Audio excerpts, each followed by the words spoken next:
good job, Deontay Wilder. Like good job. I gotta give him some credit because I said the last video that I made about him, or one of the last videos I made about him. I said if he is to make the Gerald Washington fight on short notice, it would show me that he's actually trying to fight somebody, and that I would give him his credit. So I'm here to give Deontay Wilder some credit because it was reported by BoxingScene.com that Deontay Wilder will be fighting Gerald Washington on February 25th in Alabama. So he gets credit for not doing what he did in the last situation and fighting a guy like Chris Ariel. Now, Gerald Washington is not the best heavyweight in the world or nothing like that, but he's definitely a viable opponent, undefeated, someone who is 6'6", would present different challenges for Wilder. So I think this is actually a fight where not only does Wilder get credit for taking Gerald Washington on short notice, but he also gets credit for taking a fight where it's not the biggest stylistic advantage for him, and he could actually get better and improve. So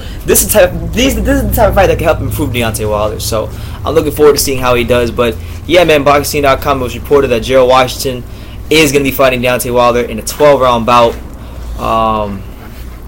And it's a great thing. It's going to be for the WBC title. So here we have Gerald Washington, a guy who, is only an inch shorter than Deontay Wilder. Is going to probably be heavier than him on fight night. And has some stylistic advantage or some physical advantages going into that fight that could really make it a tough one for Deontay Wilder. Maybe he scores upset. We don't know. This is heavyweight boxing. Anything can happen with one punch. But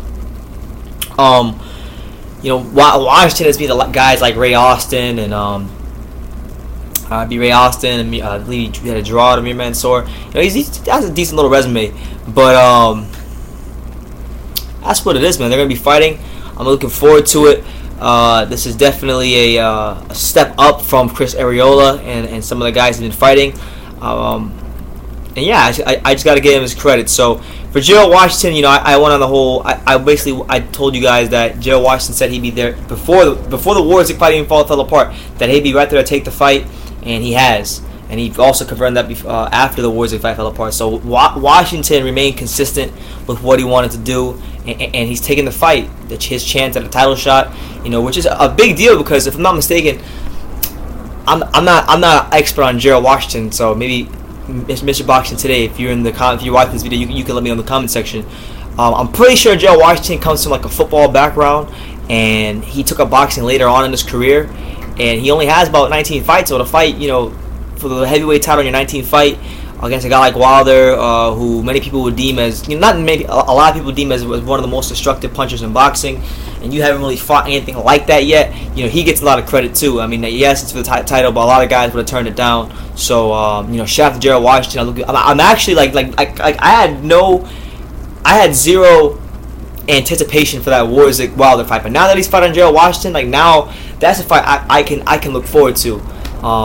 That's a fight I can actually get excited about, and it's been a while since I've actually been excited to watch Deontay Wilder fight. I wasn't excited for the Ariel fight. The Spilka fight I was kind of excited for because the build-up was great, and Spilka went in there and gave a great effort. That was a fun fight. So it's probably been the first time since the Spilka fight that I've really been invested and excited to watch a Deontay Wilder fight. So we'll see what happens, but credit to both guys, especially Wilder, because I did give him a lot of credit, and I'm a man of my word. If somebody does something that's worthy of credit, I give it to him. So shout out to you, Deontay Wilder, for taking the fight, and hopefully you come prepared because Gerald Washington I know will be prepared, and I believe from what I gathered from my sources, he was already in camp for. Apparently, he was supposed to fight Antonio Tarver on the undercard of the Wilder Warzig card anyway. So he's been in camp. He's been getting ready for a fight that was with Tarver. I don't know what Tarver goes from here, but we'll see what happens, man. I'm looking forward to it.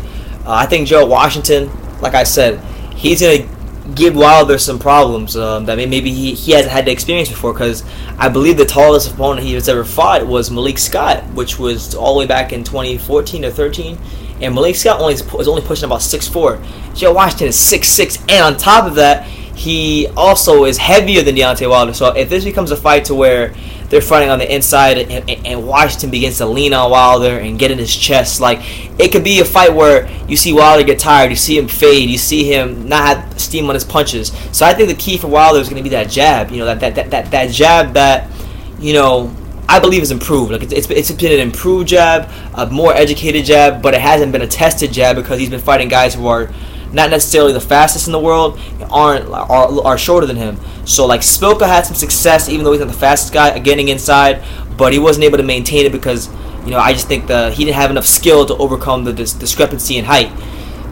Same thing for Arreola. So now that he's fighting someone that's about around his height, I want to see what I think. We're as a boxing fan and a heavyweight boxing fan at that, we're finally gonna get a real good barometer of where that Deontay Wilder jab is at. Has he really improved it, or has his jab, the way it's looked, just been a byproduct of the guys he's been fighting? That's what we're gonna see. So that's probably the thing I'm looking. That's the question I'm most looking forward to being answered on fight night, and it's gonna be a good fight. And you know, you got other good guys on that card. I know you have Caleb Plant's on that card. You have Dominic Brazil's on that card. Who else you got? They have it right here. Dominic Brazil, Caleb Plant, Tony Harrison's fighting Jared Hurd on the card. Like all of a sudden, like now that the main event is a good fight, all of a sudden that card becomes a very, very intriguing card with Tony Harrison, Jared Hurd, and Dominic Brazil and Caleb Plant. Like this is now a viable boxing card. So, you know, credit to both fighters once again. Let me know what you guys think. Gerald Washington steps in as a late opponent to get his title shot. Can he do it? Can he upset Deontay Wilder and become the WBC heavyweight champion? Let me know what you guys think in the comments down below about his chances. Take the time to subscribe, and you can love me or you can hate me, but I'm just a kid from Daniel. So until next time, take care, guys.